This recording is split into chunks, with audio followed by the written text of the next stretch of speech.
तो last lecture में हम लोगों ने ये टॉपिक्स कवर किए थे, positive pay mechanism, cheque truncation system जो कि ऑलरेडी है, उसमें एक नई चीज ऐड हुई थी जो कि जिसका नाम था पॉजिटिव पे मैकेनिज्म। ओके, उसके बाद हमने करा था एनजीटीए, उसके बाद क्यूआर कोड के बारे में पढ़ा था कि कोई भी पेमेंट ऑपरेटर है, सभी का क्यूआर कोड अभी क्या है, सेम कर दिया। ओके, उसके बाद नीलेकानी कमेटी ने रिकमेंडेशन दी थी पेमेंट इंफ्रास्ट्रक्चर डेवलपमेंट फंड स्थापित करने के लिए। ठीक है, ये पेमेंट इंफ्रास्ट्रक्चर डेवलपमेंट फंड किसके लिए होगा, किसके लिए होगा, कल बताया था आपको, ताकि जो दुकानदार है वो डिजिटली पेमेंट वगैरह लें, है ना, पॉइंट ऑफ सेल की मशीन लगाएं। Okay, payment system operators get permanent licence, क्योंकि जनरली क्या होता था पहले कि जितने भी पेमेंट सिस्टम ऑपरेटर्स हैं उनको हर 5 साल बाद लाइसेंस रिन्यू करवाना पड़ता था। ओके, उसके बाद हमने पढ़ा था बिटकॉइन के बारे में, जिसको हम क्रिप्टो करेंसी भी कहते हैं। फ्लॉज इसके बताए थे हमने काफी सारे, इलेक्ट्रिसिटी शटडाउन वगैरह ये सब, जिसमें हमने ईरान का एग्जांपल भी लिया था कि ईरान ने अभी रिसेंटली बैन कर दिया। ओके, तो ईरान में इलेक्ट्रिसिटी शटडाउन किन 2 कारणों की वजह से हुआ, एनीवन, अगर कल का लेक्चर लगाया तो थोड़ा सा पता हो, एनीवन? ड्रॉट एंड सेकंड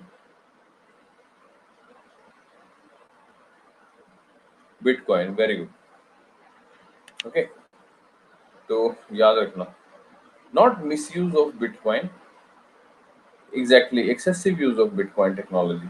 ठीक है ना, मिसयूज नहीं, एक्सेसिव यूज, मिसयूज थोड़ी, मिसयूज वर्ड तो गलत हो गया ना। हाँ, गुड मॉर्निंग, गुड मॉर्निंग।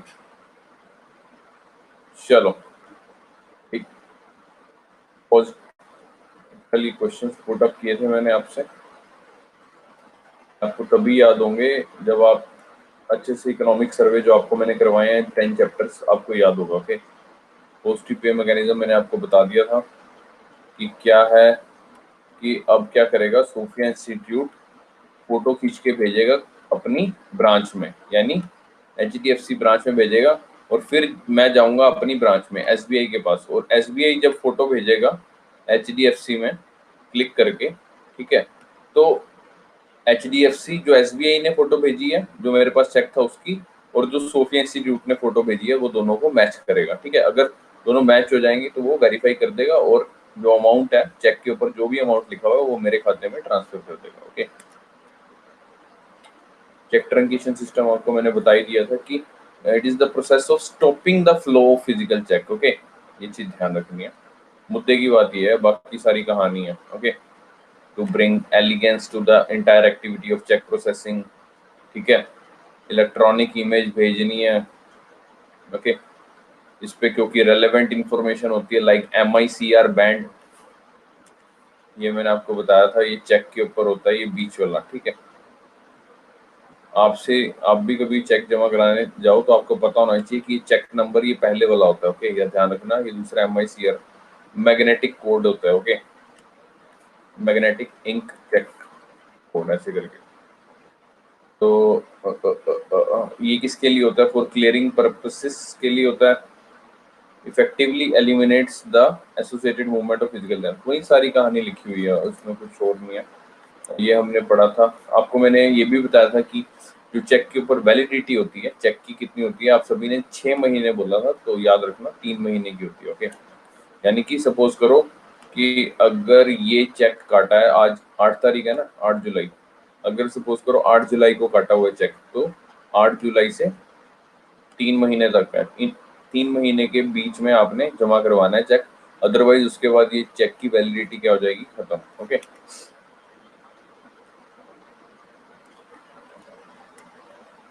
ये मेंस वगैरह में लिख सकते हो कि आपसे पूछ सकते हैं कि पॉजिटिव पे मैकेनिज्म के फायदे क्या हैं। ओके, हाँ, उसके बाद हमने ये पढ़ा था कि RBI जैसे पहले ही बड़े सारे फंक्शंस देखता है, जैसे कि गवर्नमेंट का बैंकर है।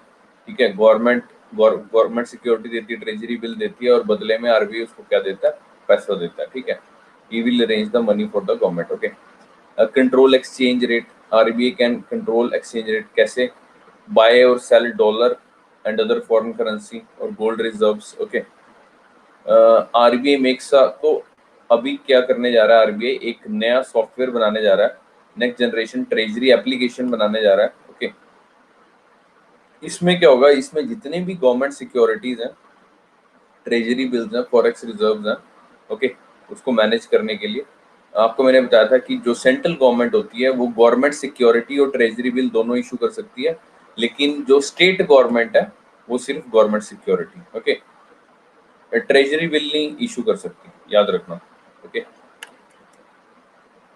और हमने क्या पढ़ा था, क्विक रिस्पांस कोड के बारे में पढ़ा था कि जैसे पहले क्या दिक्कत आती थी कि पेटीएम ऐप स्कैन नहीं कर पाती थी, सपोज करो किसी और मोबाइल ऑपरेटर कंपनी का अगर क्यूआर कोड है उसको स्कैन नहीं कर पाते थे, हमें बहुत ज़्यादा दिक्कत आती थी। क्यों दिक्कत आती थी? क्योंकि इंटर ओपेराबिलिटी नहीं है, ये वर्ड याद रखना सर, बहुत ही इंपॉर्टेंट वर्ड है, इंटरऑपरेबिलिटी नहीं थी, ठीक है।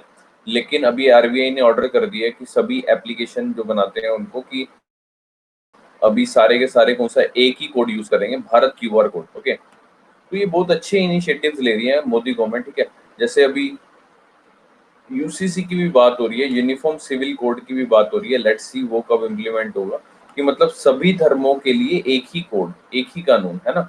बहुत ही अच्छी बात है, इस तरह का हो जाएगा तो बहुत सही रहेगा, है ना। मतलब फालतू में बिना ऐसे उसका एक अलग से, मुसलमानों का अलग से चलता है अपना शरीयत ला के अकॉर्डिंग वो सजा देते हैं, ठीक है, इस तरह नहीं होना चाहिए। ओके, तो एनपीसीआई का क्यूआर कोड, सिर्फ एक ही बच्चे ने मेरे को एनपीसीआई की वो भेजी थी, क्या कहते हैं अपना पीडीएफ, ठीक है, और किसी ने नहीं भेजी, वो I request again and again कि भेजें।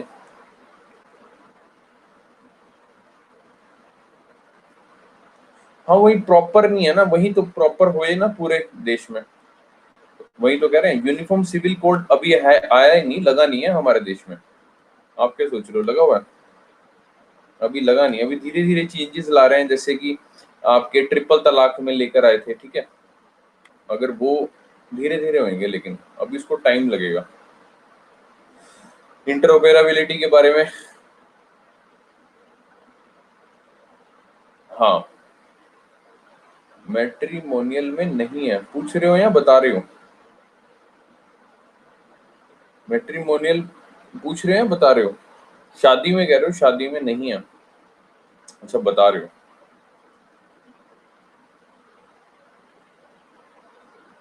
लेकिन प्रॉपर तरीके से नहीं हुआ अभी इम्प्लीमेंट, हरमन, कुछ काफी चीजें रह गई हैं अभी, मतलब वो कहना कि यूनिफॉर्म सिविल कोड है, अभी प्रॉपर इन्फोर्समेंट नहीं है, जैसा कि बताया, है ना।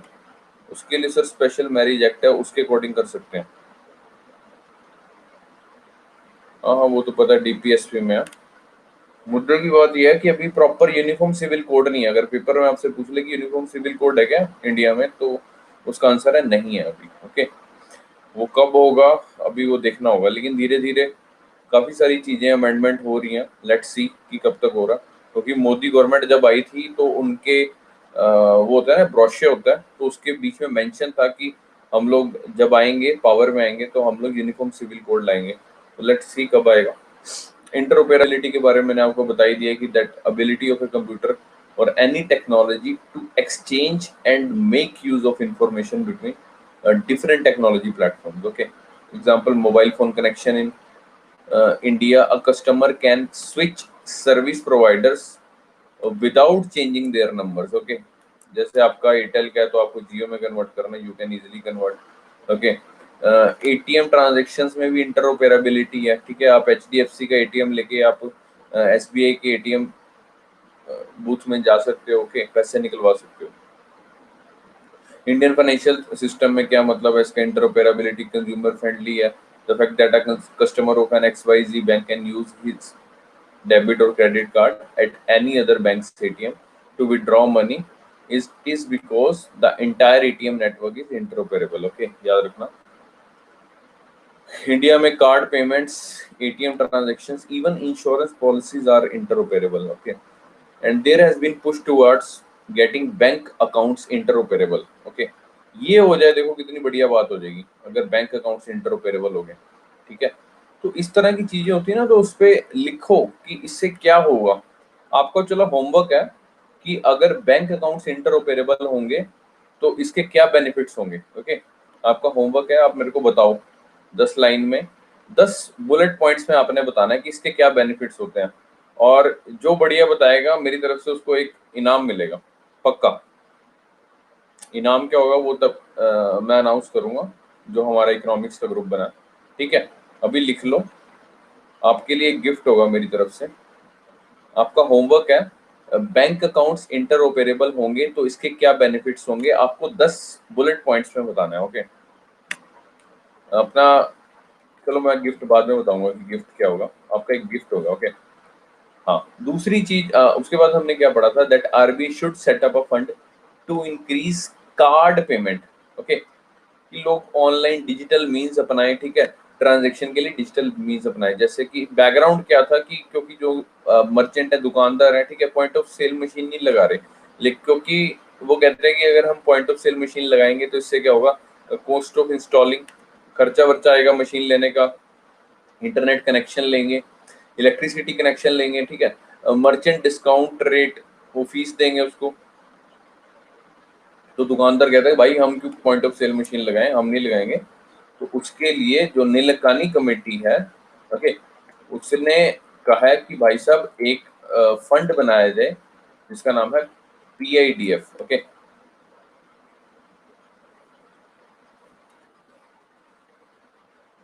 पेमेंट इंफ्रास्ट्रक्चर डेवलपमेंट फंड बनाया जाए। ठीक है, जिसमें आरबीआई और बैंक दोनों मिलके कंट्रीब्यूट करेंगे। ठीक है, तो अभी ये फंड बन चुका है और इसमें आरबीआई ने 345 करोड़ रुपए डाले हैं और 95 करोड़ रुपए डाले हैं बाकी जितने भी बड़े बड़े ऑथराइज नेटवर्क हैं उन्होंने। ओके, तो ये चीज याद रखना, प्रीलिम्स में बन सकती है।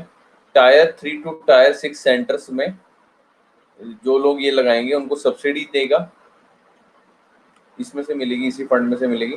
और स्पेशल फोकस रहेगा हमारा नॉर्थ ईस्ट स्टेट्स में, ये चीज आप ध्यान रखना। एम क्या है सर, डिजिटल इंडिया, ये चीज ध्यान रखना। रिकमेंडेशन किसने दी थी, नंदन नीलेकानी कमेटी। इसका नाम याद रख लेना, किसके लिए थी ये, for the deepening of digital payment. Okay, pre का क्वेश्चन आपका बन सकता है सर, याद रखेंगे।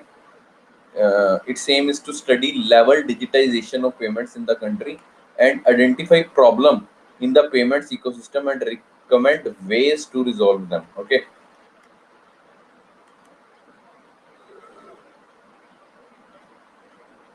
उसके बाद अभी चल रही है मुहिम, चल रही है कि ऑफलाइन डिजिटल पेमेंट्स हो जाए। जैसे कि व्हाट्सएप वगैरह में होता है, आपको मैं बताया था कल भी कि सपोज हमें किसी को मैसेज भेजना है, उस वक्त हमारा नेट नहीं है, तो जैसे ही नेट आएगा तो एकदम से टिक टिक लग जाते हैं। ओके, तो क्योंकि व्हाट्सएप में क्या है, ऑफलाइन सिंक कर लेता है। ठीक है, क्लाउड में मैसेज चला जाता है आपके। ठीक है, क्लाउड कंप्यूटिंग अगर आपने पढ़ा हो, अगर आप बीटेक के स्टूडेंट हो तो then you know this thing, पढ़ लेना एक बार, आपका होमवर्क है, क्लाउड कंप्यूटिंग के बारे में पढ़ लेना। ठीक है, पता होना चाहिए आपको। तो एट प्रेजेंट जैसे कि point of sale machine will not work if, वो कहते हैं कि कई इलाकों में इंटरनेट नहीं है, बिजली नहीं है, तो वहां पॉइंट ऑफ सेल मशीन कैसे लगाओगे। ठीक है, तो इसके लिए फ्यूचर में अभी क्या करने की सोच रहे हैं कि offline retail payments using cards and mobile devices हो जाए। ठीक है, जैसे कि व्हाट्सएप वगैरह में होता है कि जैसे ही इंटरनेट बंद हो तब भी डिजिटल भुगतान हो सके और बाद में इंटरनेट जब चालू हो तो ऑनलाइन सिंकिंग हो जाए उसकी। ओके, वो ये बताया था मैंने आपको, जितने पेमेंट सिस्टम ऑपरेटर्स हैं उनको पहले लाइसेंस लेना पड़ता था, हर 5 साल बाद रिन्यू करवाना पड़ता था, सॉरी। ओके, लेकिन अभी क्या है, अभी अनंत काल के लिए यानी परपेचुअल हो गया, क्योंकि for the ease of doing business, ताकि ईज ऑफ मतलब कि व्यापार में सुगमता है और ज्यादा। ओके, उसके बाद हमने बिटकॉइन का पढ़ा था। बिटकॉइन डिसेंट्रलाइज क्रिप्टो करेंसीज को इसलिए बोलते हैं क्योंकि इसके ऊपर कोई सेंट्रल अथॉरिटी नहीं है। जैसे हमारे सभी बैंकों के ऊपर एक सेंट्रल अथॉरिटी है जिसका नाम है आरबीआई, जो कि सभी नोट्स, 2 रुपए से लेके 2000 तक सारे नोट छापती है, 1 रुपए के नोट को छोड़ के और सिक्कों को छोड़ के। बिटकॉइन के ऊपर कोई सेंट्रल अथॉरिटी नहीं है। फ्लॉज क्या है इसके बिटकॉइन के, हमने ये पढ़ना था इसमें कि एक तो टैक्स इवेजन और प्रॉफिट, आपको गवर्नमेंट जब सेंट्रल अथॉरिटी नहीं है तो पता कैसे चलेगा कि किसको कितना प्रॉफिट हुआ। टैक्स से बंदा बच जाएगा, टैक्स इजीली इवेड कर देगा, ठीक है ना, गवर्नमेंट को कोई फायदा ही नहीं होगा। टेरर फाइनेंसिंग में काम आ रहा है सर बहुत ज्यादा bitcoin. Okay, narco trade sir, drugs, electricity outage, कल एग्जांपल बताया था ईरान का, Iran bans crypto currency after cities suffered from unplanned blackouts. Okay, e waste generation, क्योंकि आप लगे रहोगे फोन पे बिटकॉइन बिटकॉइन खेलते, तो आपका देयर इज अ पॉसिबिलिटी कि 2 साल में 3 साल में आपका मदरबोर्ड बोल जाए, ठीक है, आपको फिर नया लैपटॉप या नया पीसी आपको लेना पड़ेगा। ओके, जैसे कि लिखा हुआ है Iran has announced a 4 month ban. ये चीज ध्यान रखना सर, पूछ सकता है आपसे कि बिटकॉइन की वजह से कौन से कंट्री ने बिटकॉइन पे अभी रिसेंटली बैन लगाया 4 महीने का, तो आंसर इज ईरान, ठीक है, because of the energy consuming mining of crypto currency such as bitcoin after cities suffered from unplanned blackouts. ठीक है, दो कारण से, एक तो ड्रॉट और दूसरा क्रिप्टो करेंसी की mining. Okay, it draining more than 2 gigawatt from the grid each day. E waste होगा सर क्रिप्टो करेंसी का नुकसान। तो आज करते हैं हम नया टॉपिक जिसका नाम है सेंट्रल बैंक डिजिटल करेंसी। अब ये क्या चीज है सर? देखो सर, सबसे पहले ध्यान से समझो, अभी जो करेंसी रेगुलेट हो रही है वो कैसे रेगुलेट हो रही है कि आरबीआई प्रिंट करता है और फिर वो मनी पूरी इकोनॉमी में सर्कुलेट होती है। इस आर्टिकल में क्या कह रहा है, इस आर्टिकल में वो कह रहा है कि अगर आरबीआई डिजिटल करेंसी प्रिंट करे, मतलब सारों के डिजिटली सारों के पास हो डाटा कि हाँ यार मेरे फोन में 1 लाख रुपए या 5 लाख रुपए हैं, वो डिजिटली हो, सबको डिजिटली पता हो, मतलब पेपर करेंसी खत्म कर दें, मतलब फिजिकली खत्म कर दें वो, तो कितना बढ़िया है। तो वो कंसेप्ट है ये सारा, सेंट्रल बैंक डिजिटल करेंसी, यानी सेंट्रल बैंक डिजिटल करेंसी को इश्यू करेगा। ओके, ध्यान से समझना इसको। अभी की करंट सिचुएशन मैंने आपको बताया। हाँ जी हाँ जी देवी जी, लेक्चर रोज रिकॉर्ड होता है, ऐसा कभी नहीं होता कि लेक्चर रिकॉर्ड ना हो रहा हो। देखो, तो करंट सिचुएशन अभी क्या है, central bank issues paper money. Okay, जैसे कि अभी आपको पता ही है, अभी मैंने आपको बताया 2 रुपए से लेकर 2000 तक के नोट छापता है, ठीक है, वो पैसा यूज होता है सर लोन देने के लिए, चाहे वो शॉर्ट टर्म हो चाहे वो लॉन्ग टर्म हो। Repo rate sir, repo rate पता है ना आपको, भूल तो नहीं कि रेपो रेट किस लिए होता है? टू इंजेक्ट द लिक्विडिटी और टू एब्जॉर्ब द लिक्विडिटी। भूल तो नहीं गए भाई, repo rate to inject the liquidity और absorb the liquidity. Inject the liquidity, exactly. Is it a short term or for a long term? Short term loan or long term loan? अरे गलत, एक ने लॉन्ग का सारे long, short है इसका answer, short term यार, याद रखो, भूल गए यार सारे कंसेप्ट हैं। Repo rate short term, reverse repo rate, reverse repo rate वो भी short term.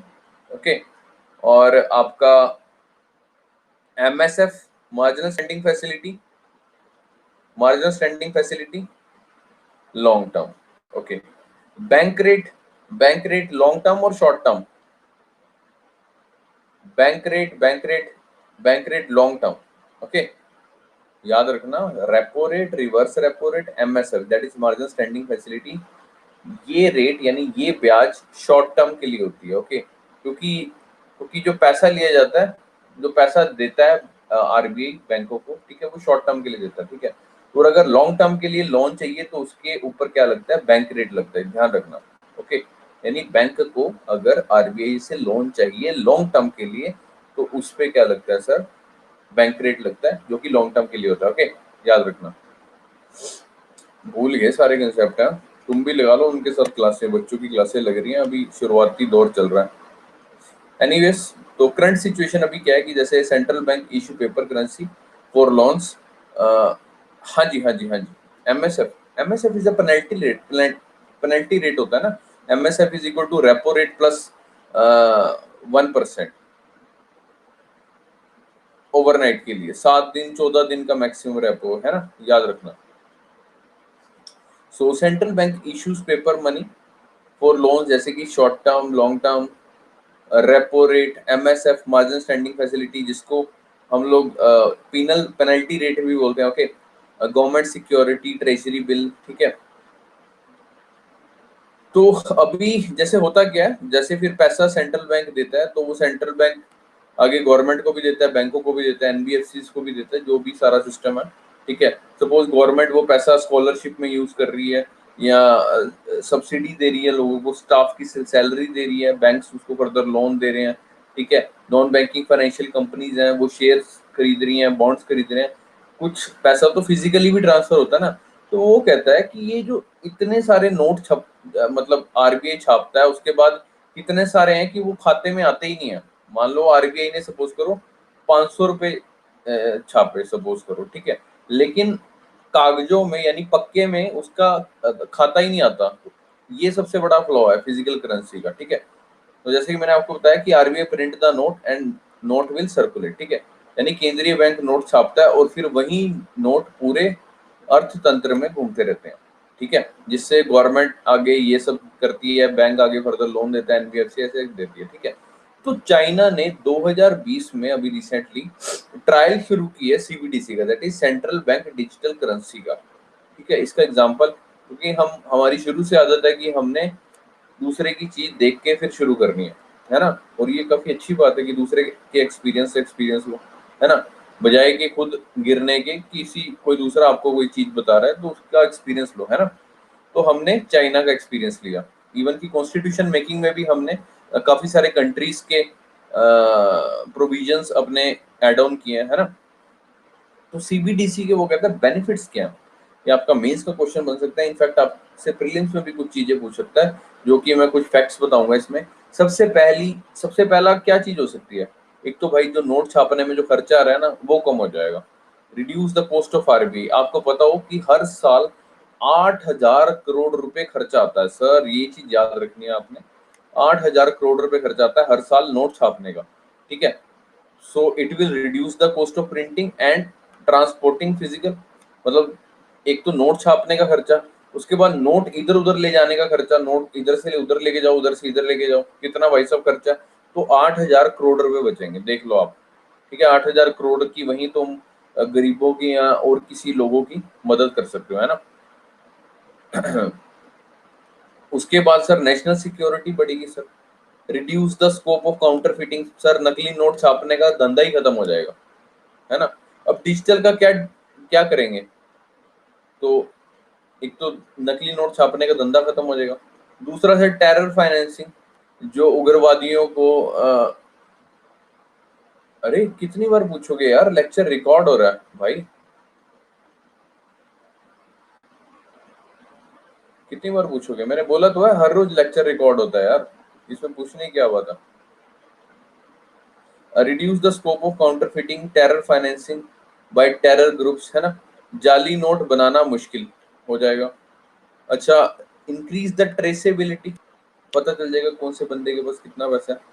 Reduce the anonymity and tax evasion, भाई साहब आप टैक्स नहीं इवेड कर सकते, सारा का सारा ऑनलाइन पड़ा है आपका, आपके पास 10 करोड़ रुपए है, सारा का सारा ऑनलाइन पड़ा है कि, और जनता गवर्नमेंट को पता है सारा कुछ कि आपके पास 5 करोड़ है, आपकी बीवी के पास 10 करोड़ है, वो बात अलग है, आपको टेंशन हो जाएगी कि मेरे पास 5 करोड़ है तो इसके पास 10 करोड़ कैसे आ गए, इसका मतलब ये मेरे को टांका लगा रही थी, ठीक है ना।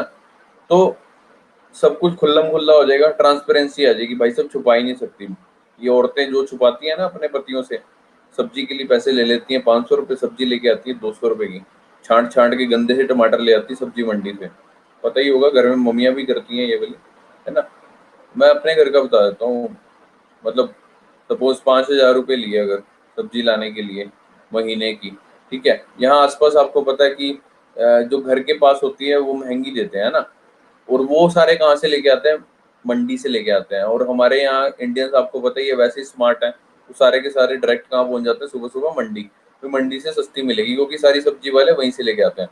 तो मम्मियों ने क्या करना है, आलू का कट्टा इकट्ठा ले आए, गाजर का कट्टा ले आए बड़ा, और भी जो सब्जी है, लौकी तरकारी जो भी है सब कुछ इकट्ठा ले आए, ठीक है ना, क्योंकि वो पैसे बचाने हैं, और वो पैसे की क्या करनी है, कमेटियां डालनी है, कमेटी से फिर पैसा आएगा, फिर पैसे से पैसा बनेगा, ठीक है। आपके घर में भी करते होंगे मम्मी लोग, ठीक है। तो टैक्स इवेट नहीं होएगी सर, एनोनिमिटी एंड ट्रेसिबिलिटी, तो है ना। हाँ, दिस इज कार्ड सेविंग, बहुत अच्छी बात है। अभी पीछे डीमोनेटाइजेशन हुई थी तो निकली थी ना सबकी सेविंग। डिजिटल बैंकिंग से क्या होगा सर, फिर टैक्स इवेड नहीं कर पाओगे, वो मुश्किल हो जाएगा सर टैक्स इवेड करना, है ना। तो टैक्स इवेड करना मुश्किल हो जाएगा। हाँ, आज हम पढ़ेंगे मनी मल्टीप्लायर इफेक्ट के बारे में पढ़ेंगे, अभी आने वाला है, इसके बाद नेक्स्ट टॉपिक वही है। So since bank accounts getting linked with pan card and Aadhaar card, और बैंक अकाउंट लिंक हो जाएगा भाई साहब पैन कार्ड से, आधार कार्ड से, भाई साहब आप कर लो, आप बेवकूफ बना लो किसी का भी, है ना। तो आप गवर्नमेंट को बेवकूफ नहीं बना सकते। और इससे क्या होगा यार, जब सारी पक्के की इनकम हो जाएगी, सारा पता चल जाएगा गवर्नमेंट को कि हाँ यार आरबीआई ने 500 रुपए का नोट छापा और ये 500 रुपए, 100 रुपए शुक्ला जी के पास है, 100 रुपए माथुर जी के पास है, 100 रुपए फलाने के पास है, 100 रुपए फलाने के पास है, 100 रुपए इसके पास है ना। तो सारा खाता रहेगा गवर्नमेंट के पास। अभी तो पता क्या चलता है, 500 रुपए आरबीआई छापता है, वो पता नहीं इकोनॉमी में कहाँ गुम हो जाता है ना। सिंपल सी बात है। तो कितने फायदे हो जाएंगे डिजिटल पेमेंट के, अभी हम इसके डीमेरिट्स भी पढ़ेंगे। तो देखो, तो आरबीआई डिजिटल मनी छापेगा, ठीक है। सपोज करो डिजिटल मनी छापी, गवर्नमेंट ऑफ इंडिया को दी उसने, ठीक है। अब कोई गवर्नमेंट भी नहीं घोटाला कर सकते कि भाई साहब पूरा का पूरा ऑनलाइन सिस्टम है। अभी बता रहा हूँ डीमेरिट्स, अभी बताऊंगा, सब्र तो करो, अभी बताऊंगा मैं इसके नुकसान भी। हर चीज का फायदा भी होता है, नुकसान भी होता है, ठीक है।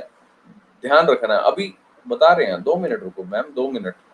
तो जैसे कि डिजिटल मनी छापी, आरबीआई ने डिजिटल मनी छापी, ठीक है, गवर्नमेंट को दे दी। सपोज करो गवर्नमेंट ने किसी स्कीम के लिए 100 करोड़ रुपए लिखे, ऑनलाइन है भाई साहब सारा। आगे सामने वाले बंदे ने कितने अब सामने वाले बंदे को ये तो कह नहीं सकते कि 100 करोड़ रुपए तेरे को ट्रांसफर कर रहा हूँ, बदले में मेरे को कैश दे दियो 10 करोड़ रुपए, ये मेरी कमीशन है। वो 10 करोड़ रुपए कहाँ से देगा, डिजिटली देने पड़ेंगे ना उसको। जब फिजिकल करेंसी खत्म हो जाएगी तो डिजिटल देने पड़ेंगे, वो भी फंस जाएगा बेचारा। समझे मेरी बात। तो कोई सर लूप होल नहीं रहेगा कोई, है ना। कंप्लीट ट्रांसपेरेंसी हो जाएगी सर, घोटाला होने के चांसेस खत्म हो जाएंगे सर, बिल्कुल ही, है ना। और गवर्नमेंट ऑफ इंडिया वो फर्दर चाहे जिसमें मर्जी यूज करे, चाहे स्कॉलरशिप दे, चाहे सब्सिडी दे, चाहे बुजुर्गों को पेंशन दे, है ना, बिल्कुल एकदम पारदर्शिता हो जाएगी, है ना। हाँ, दूसरी बात सर, मनी डिस्पर्स कैसे होगी सर, एक तो प्रॉम्प्टनेस आ जाएगी सर। मान लो कि सपोज करो किसी जगह पे कर्फ्यू लगा हुआ है, लॉकडाउन लगा हुआ है, अभी पैसा पहुंचाना है, ठीक है। अभी जैसे पीछे आपको पता है कि ऑक्सीजन सिलेंडर खत्म हो गए थे, तो दिल्ली में लोग स्पेशल जा रहे हैं, ठीक है। हॉस्पिटलों में पैसे वैसे देने जा रहे हैं, कभी कुछ सामान ट्रांसफर कर रहे हैं, ठीक है। तो उसके लिए पैसे खुद लेके जा रहे हैं, गाड़ियों में जा रहे हैं, ठीक है। तो उसके लिए आप क्या करो सर, डिजिटली पेमेंट कर दो ऑनलाइन, है ना, हर चीज की। तो irrespective of curfew, lockdown, floods, हड़ताल, आपका पैसा इजीली पहुंच जाएगा, ठीक है, कोई दिक्कत नहीं है। हालांकि अभी भी डिजिटल इकोनॉमी हो चुकी है हमारी, लेकिन उस लेवल तक नहीं हो पाई जितनी की बनाना चाहती है गवर्नमेंट, ओके। होमोजेनिटी आ जाएगी सर, कश्मीर टू कन्याकुमारी, आपको कुछ भेजना है सर, 1 मिनट में भेज दो, जैसे कि लिखा हुआ है, सभी लाभार्थियों को त्वरित रूप से पैसा पहुंच जाएगा, ठीक है सर। जैसे कि अब सपोज करो माल्या टाइप बंदा कह रहा है कि I am also poor, give me pension, क्योंकि माल्या ने सारा पैसा अपना छुपा रखा है, ब्लैक मनी उसने घर में छुपा रखी है। आपने देखी हो अगर नार्कोस, तो आपको पता हो, नार्कोस देखी है किसी ने, पाब्लो एस्कोबार, नार्कोस देखी है किसी ने, एल चैपो देखी है किसी ने नेटफ्लिक्स पे वेब सीरीज, एल चैपो या नार्कोस देखी है किसी ने। हाँ, आपने देखा होगा उसमें वो लोग पैसा कहाँ छुपाते थे, गड्ढों के बीच में, मतलब जमीन में गड्ढों के अंदर छुपाते थे, कभी ध्यान ध्यान देना उसमें, ठीक है। तो वो सारी ब्लैक मनी कहीं ना कहीं ऐसी ऐसी जगह छुपाते हैं, इनको पता होता है, ओके। तो इस तरह के लोग आएंगे, माल्या टाइप लोग, कि भाई साहब मैं भी गरीब आदमी हूँ, मेरे को पेंशन दो। तो टैक्स अथॉरिटी है वो कहेगा बेटा ऐसा है, यू आर नॉट पुअर, क्योंकि अभी डिजिटल इसका सारा सारा खाता इसका क्या है, डिजिटल है। अभी हमें पता है माल्या के 100 करोड़ रुपए इस अकाउंट में पड़े हैं, 100 करोड़ इस अकाउंट में पड़े हैं, 200 करोड़ इस अकाउंट में पड़े हैं, ठीक है। अभी माल्या हमसे झूठ नहीं बोल सकता, क्योंकि अभी कैश तो बिल्कुल ही खत्म कर दिया ना। तो भाई साहब टैक्स अथॉरिटी कहेगी नहीं यार, you are not a poor, you are a rich tax evader. भाई साहब आप टैक्स इवेड करना चाहते हो, ठीक है। मैंने क्लास में बताया था कि टैक्स इवेजन और टैक्स अवॉइडेंस में क्या फर्क होता है, याद है आपको, क्लास में हमने डिस्कस किया था। टैक्स इवेजन और टैक्स अवॉइडेंस में डिफरेंस याद हो आपको,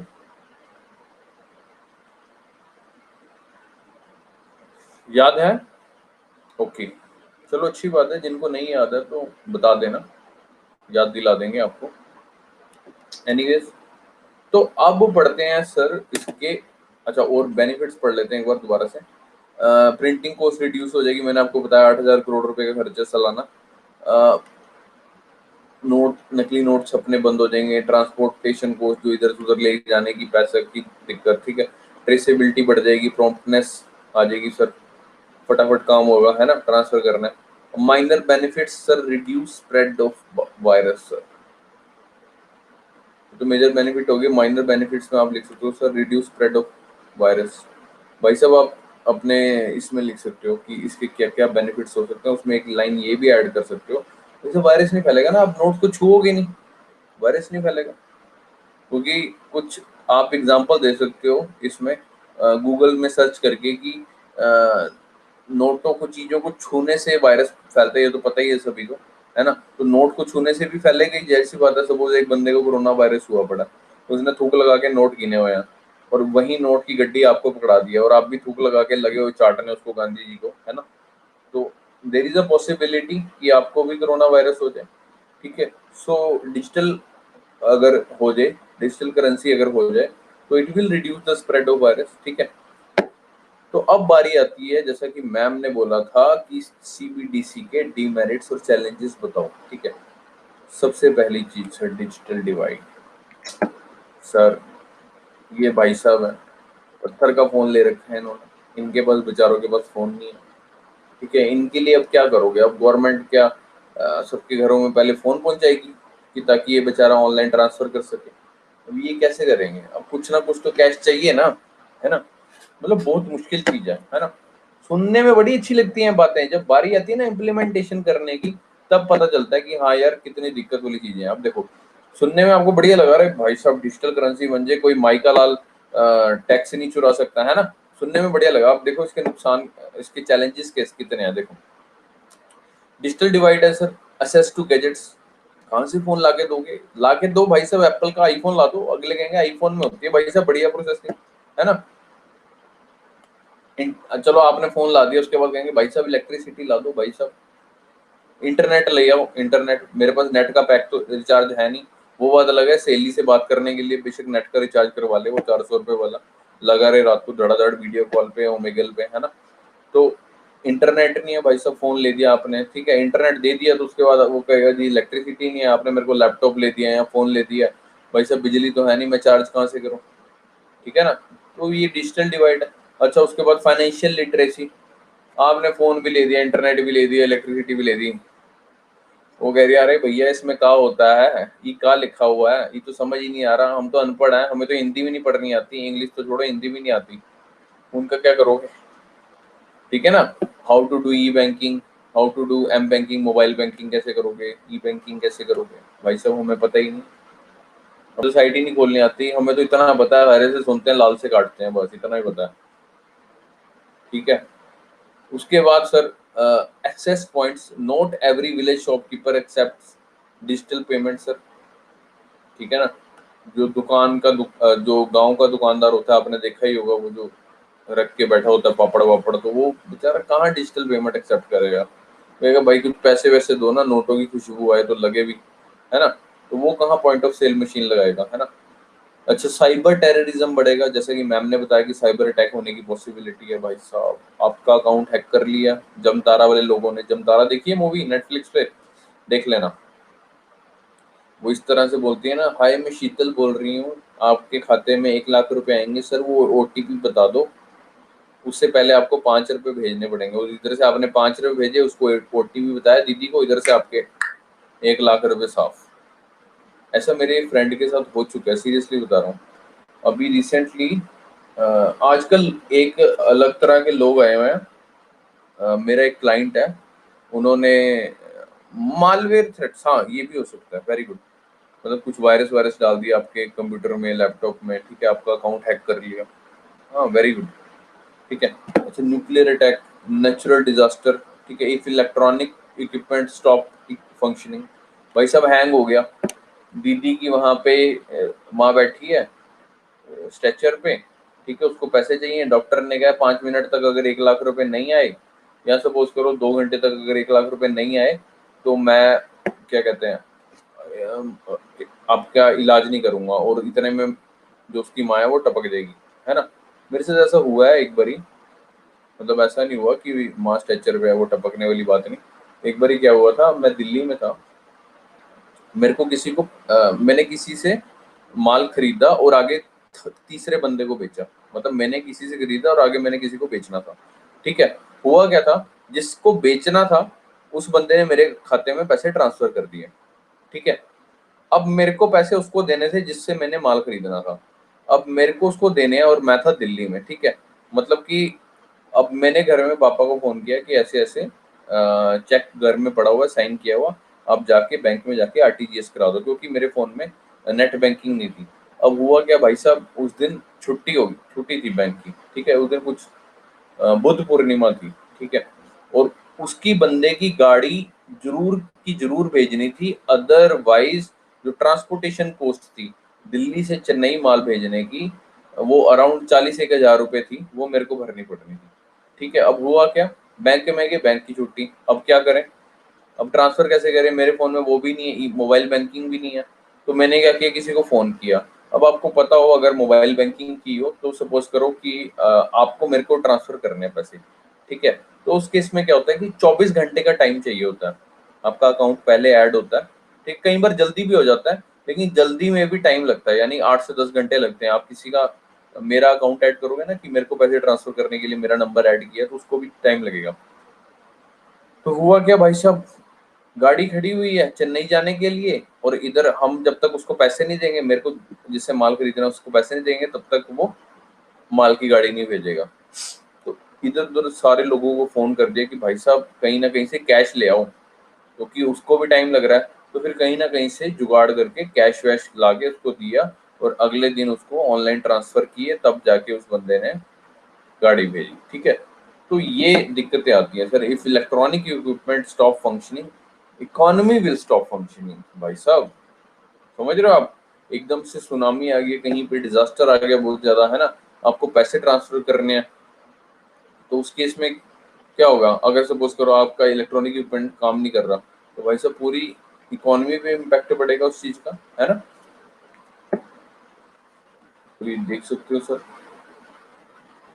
ये विलेज शॉपकीपर है सर, आपको पता ही है, no access to digital payment, इनको आप जानते ही होंगे,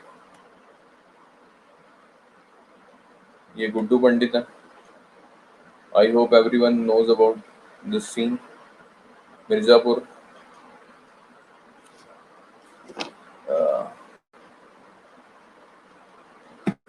ओके, तो आगे चलते हैं सर।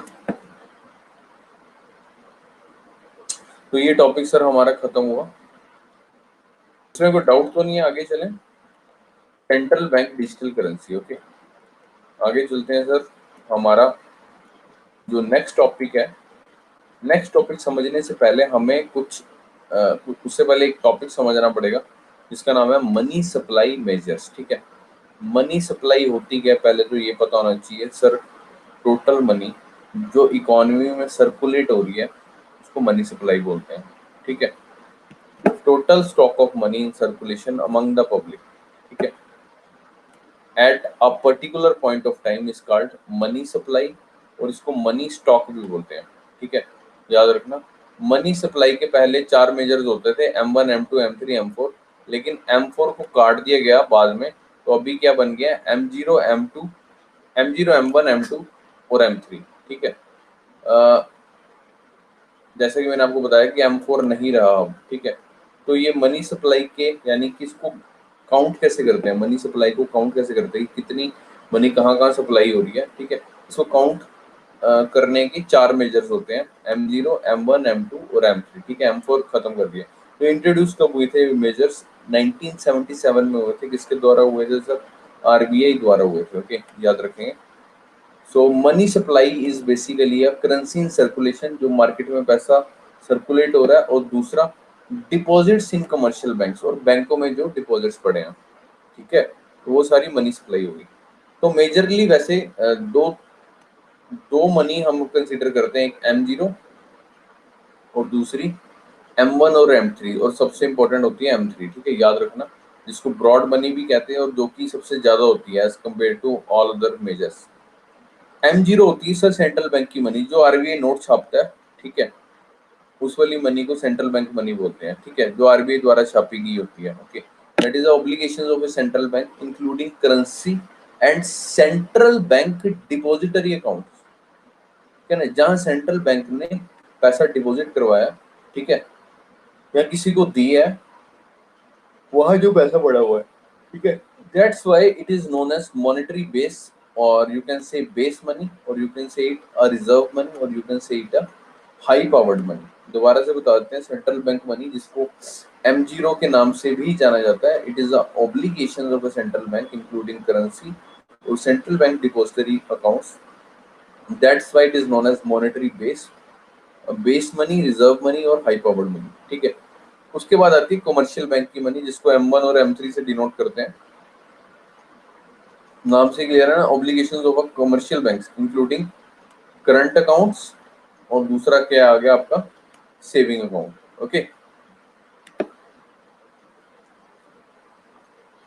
होता क्या है sir, very often money supply in the economy represented using a monetary aggregate called broad money also denoted as M3। मैंने आपको बताया कि सबसे जो मेजरली यूज होती है वो M3 यूज होती है, जिसको हम ब्रॉड मनी के नाम से भी जानते हैं। ओके, यहाँ पे नोट करने वाली बात यह है दैट M2 एंड M4 तो अब नहीं रहा, they both included post office savings bank deposits, however these are not widely used now, ठीक है।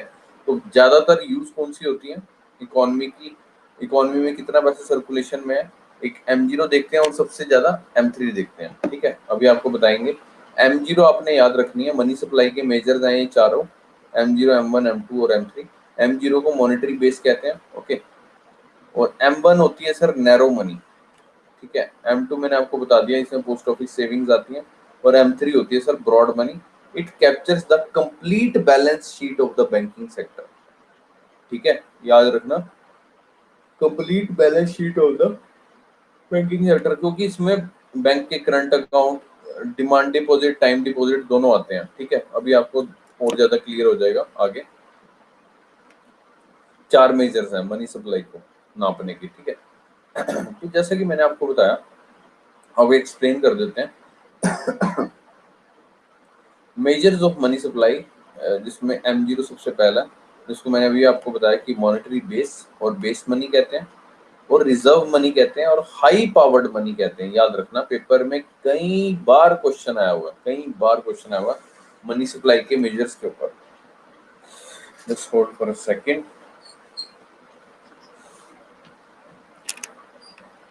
ओके,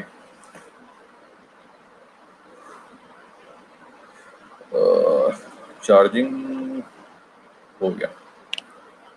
हाँ, तो M0 में सर कौन कौन सी आ गई सर, एक तो money held by non RBI organisation, non RBI organisation कौन सी होगी, पब्लिक बैंक्स होगी सर, एनबीएफसीज होगी, that is non banking financial companies, government etcetera, यानी आरबीआई के अलावा वाली संस्थाओं में जो पैसा है, नॉन आरबीआई ऑर्गेनाइजेशन में जो पैसा है जमा, a money depot other deposits in RBI, जो आरबीआई में और बैंक और लोगों के जो डिपॉजिट्स हैं, एक तो आप कहोगे पब्लिक का, पब्लिक थोड़ी डिपॉजिट करती है सर आरबीआई में, तो आरबीआई में पब्लिक का डिपॉजिट कैसे होगा।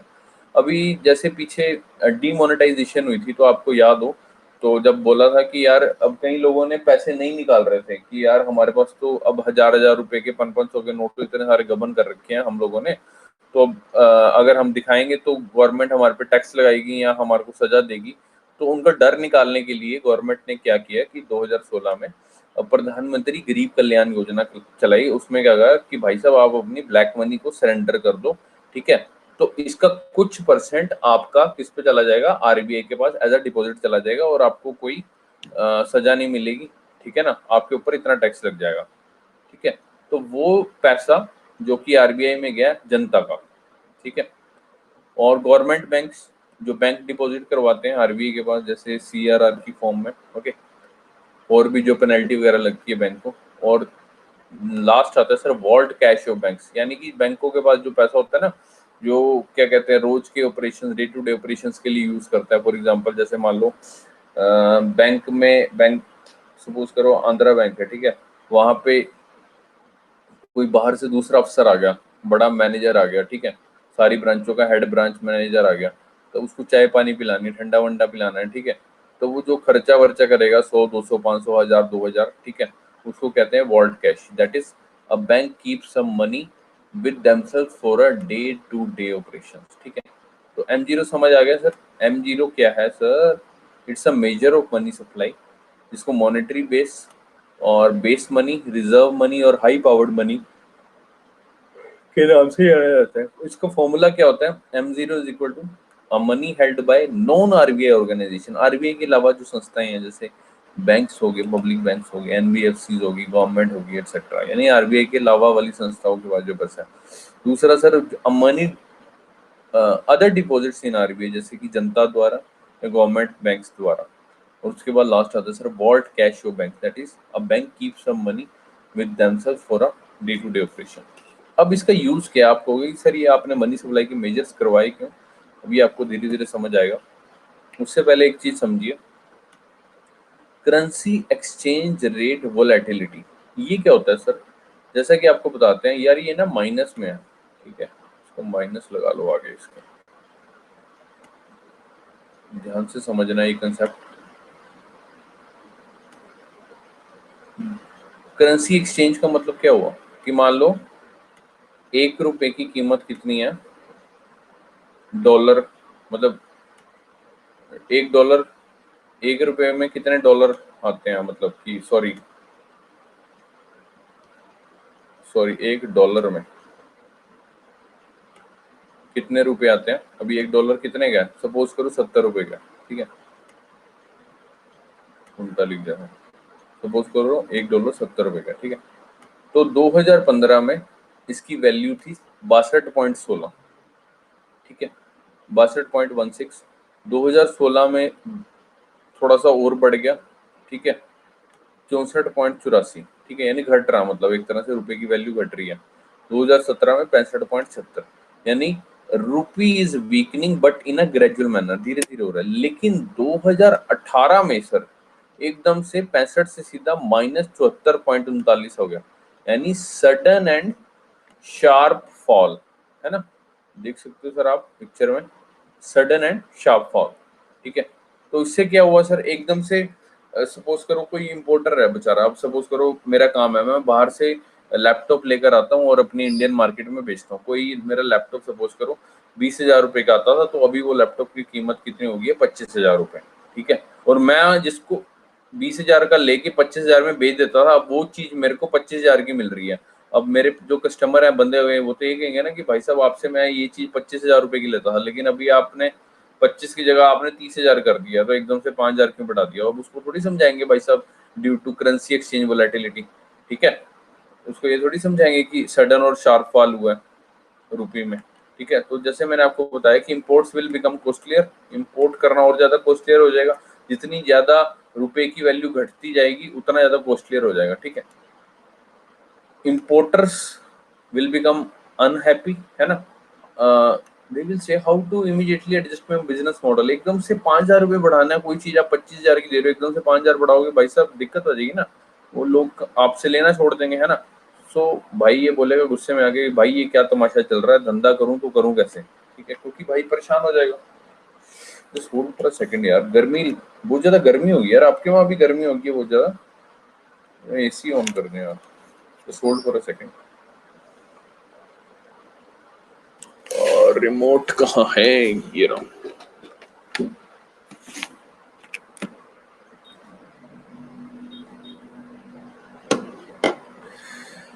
यार यहाँ तो बहुत ज्यादा गर्मी है, मतलब आई स्वेयर मैं बता नहीं सकता।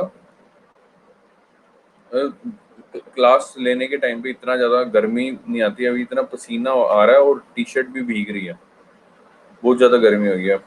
बारिश वारिश नहीं हो रही है आप लोगों की वहाँ पे? हमारे यहाँ नहीं हो रही यार, और मैं सुन रहा हूँ कई इलाकों में हो रही है, हिमाचल साइड बहुत हद गर्मी हुई पड़ी है, हद गर्मी। गर्मी में कुछ करने का दिल नहीं करता, वर्कआउट करने का दिल नहीं करता, वर्कआउट करने जाते हैं आधे पौने घंटे में ही चित्त हो जाते हैं। Anyways, come to the topic.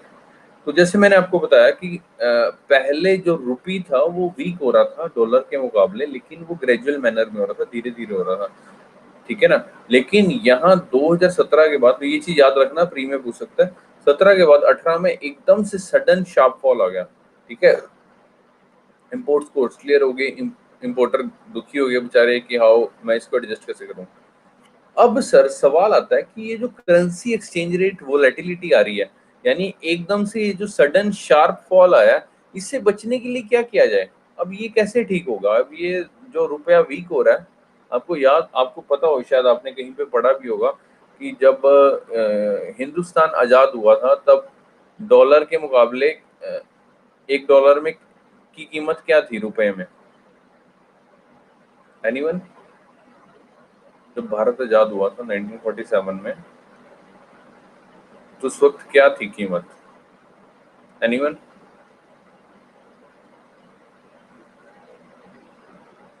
1 रुपया थी, 10 रुपए थी, 20 रुपए थी, 30 रुपए, क्या था। ये चीजें पता होनी चाहिए। As a UPSC aspirant you must know these things. Do you have any idea? अरे तुक्का मारो, कुछ तो बोलो। 10, ओके। और कोई? 10, 20, 15, 25, 3, okay. Okay, let me tell you.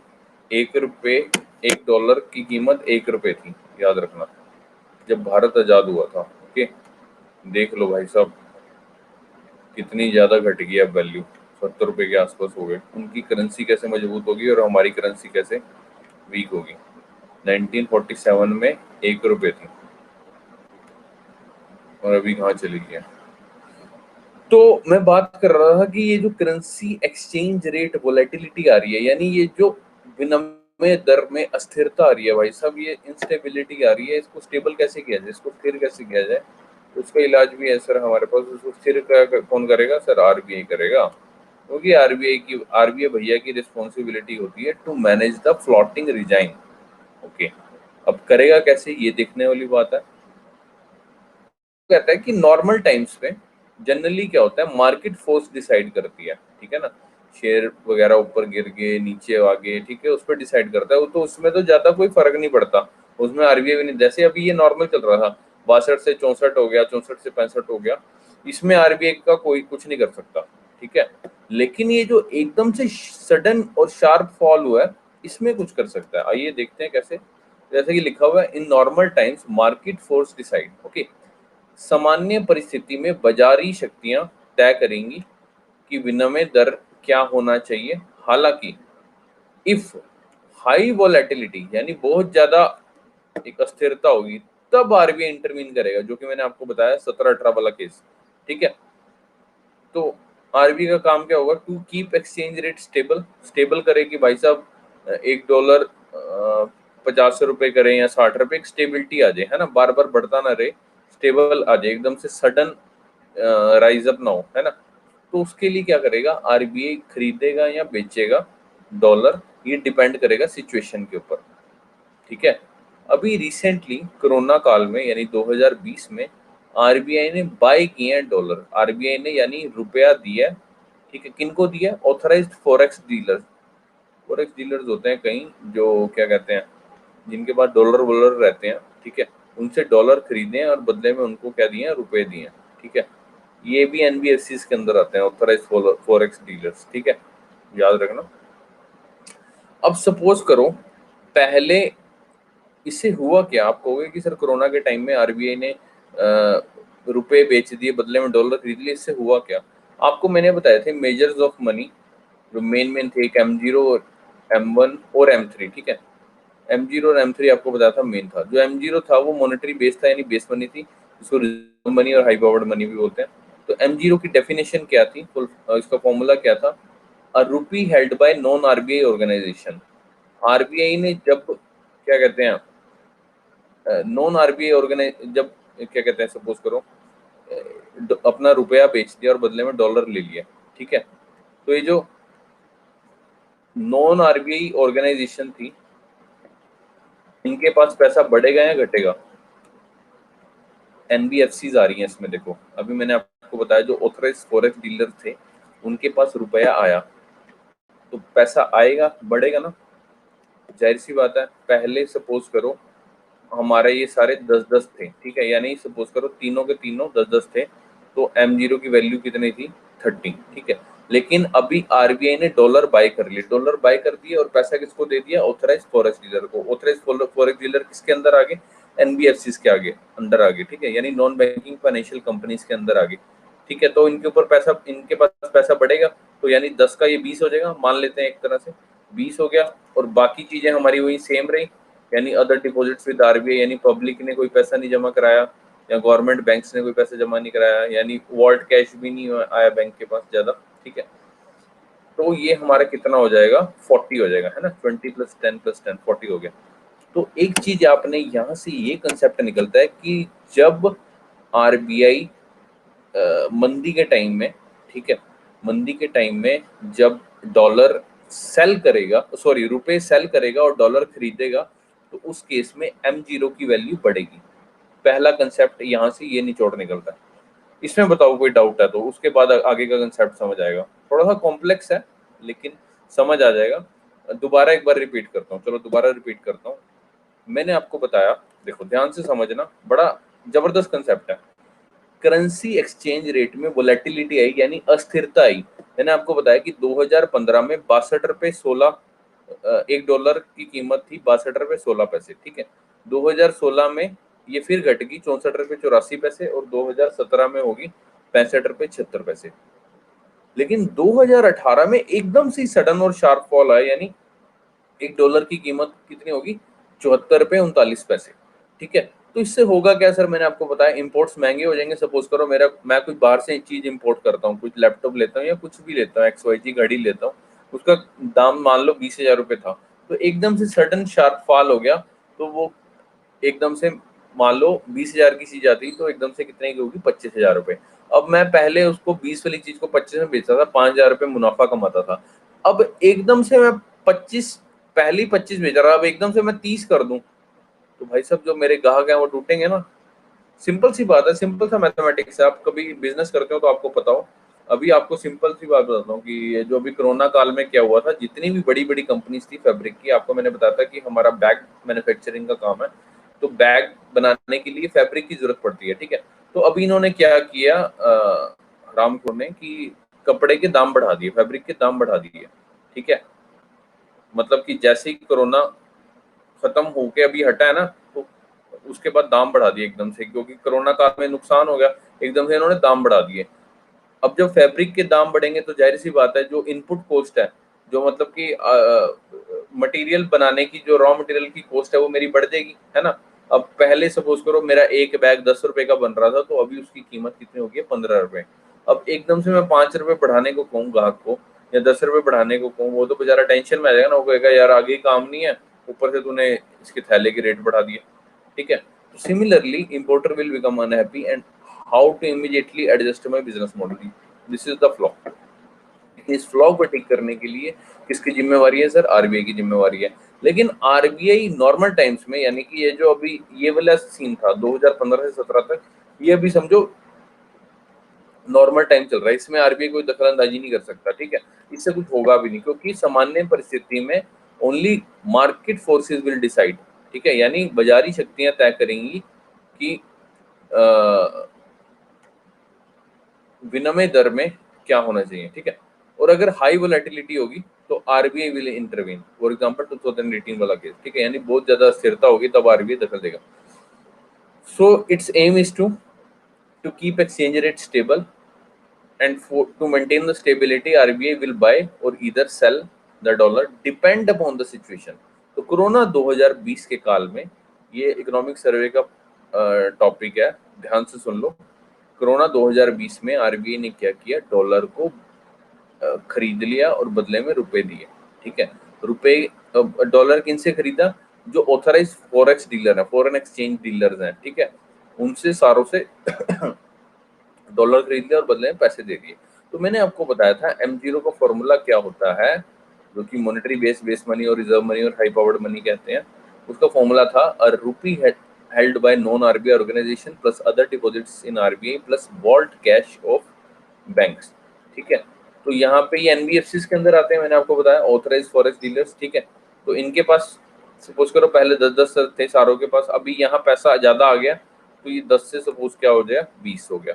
ठीक है, तो M0 की वैल्यू बढ़ेगी। तो ये आपसे पेपर में पूछ सकता है कि when RBI bought the dollar, what will happen to M0? Or they may say कि what will happen to the base money or monetary base or reserve money or high powered money? So your answer must be increase। ठीक है, तुम्हारा answer क्या होगा कि हाँ ये increase हुई है। ओके, इसमें बताओ सर कोई डाउट हो तो फिर आगे देखते हैं कि M3 पे क्या इम्पैक्ट पड़ा। इसमें कोई डाउट हो तो बताओ।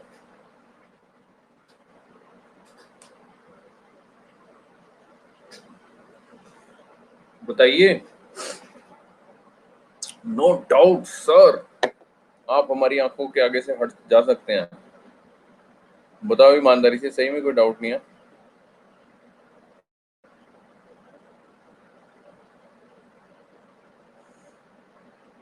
नहीं सर, अब जाओ ना यार सर, बड़ा पकाते हो सर, ये क्या क्या चीजें बताते रहते हैं। बाकी सारे सो गए हैं, सोने का नाटक कर रहे हैं, या क्या जर्दा वर्दा लगा रहे हो, हाथ में उंगलियां कहीं व्यस्त हैं आपकी, क्या कर रहे हो, बोल नहीं पा रहे हो? नहीं, थोड़ा सा कॉम्प्लेक्स है, लेकिन एक दो बार खुद से पढ़ोगे थोड़ा सा और ज्यादा क्लियर हो जाएगा। अगर फिर भी कोई डाउट है तो मेरे को बता सकते हो, अभी आप पूछ सकते हो।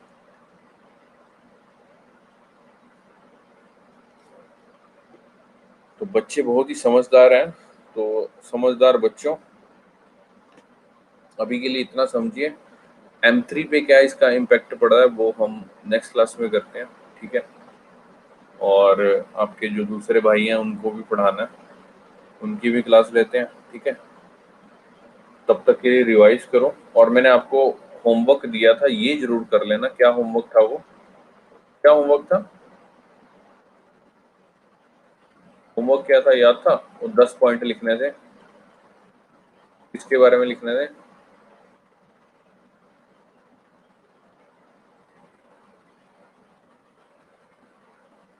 अरे क्लाउड कंप्यूटिंग के बारे में नहीं, अरे 10 पॉइंट लिखने थे। क्लाउड कंप्यूटिंग पढ़ लेना, कोई नहीं।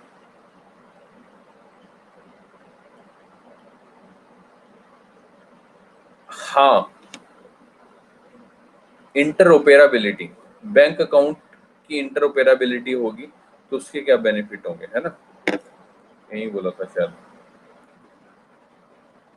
ओके, तो आपका होमवर्क है सर, पढ़ लेना सर। PDF सेंड, हाँ, बैंक अकाउंट इंटरऑपरेबल हो गए तो उसका क्या बेनिफिट होगा। ओके, इससे क्या सहूलियत हो जाएगी, तो आपका होमवर्क है यार। ये PDF ना मैं इसलिए नहीं सेंड कर रहा, अभी ये पूरी नहीं हुई है एक्चुअली, कर दूंगा नेक्स्ट क्लास में। अगर आपको इसमें फिलहाल कोई स्क्रीनशॉट वगैरह लेना है तो इसमें से ले लो, अगर आपकी मर्जी है। मैं वेट कर लेता हूँ आपकी। मैं आपको नेक्स्ट वीक तक दे दूंगा, क्योंकि ये पूरा ना एक वो चल रहा है, सीरीज चल रही है, तो इसी में मैं कुछ अभी वो नहीं जाता कि तुम आधा अधूरा कुछ ज्ञान ले लो। ठीक है, तो बैंक अकाउंट इंटरऑपरेबल से क्या बेनिफिट्स होंगे 10 पॉइंट में, सिर्फ 10 पॉइंट में लिखना, 10 बुलेट पॉइंट्स में। ठीक है, महंगी महंगी लाइंस में। तो आपका होमवर्क है। तो इसी के साथ हम आज की क्लास को यहीं स्थगित करते हैं। Thanks, thank you so much for hearing me.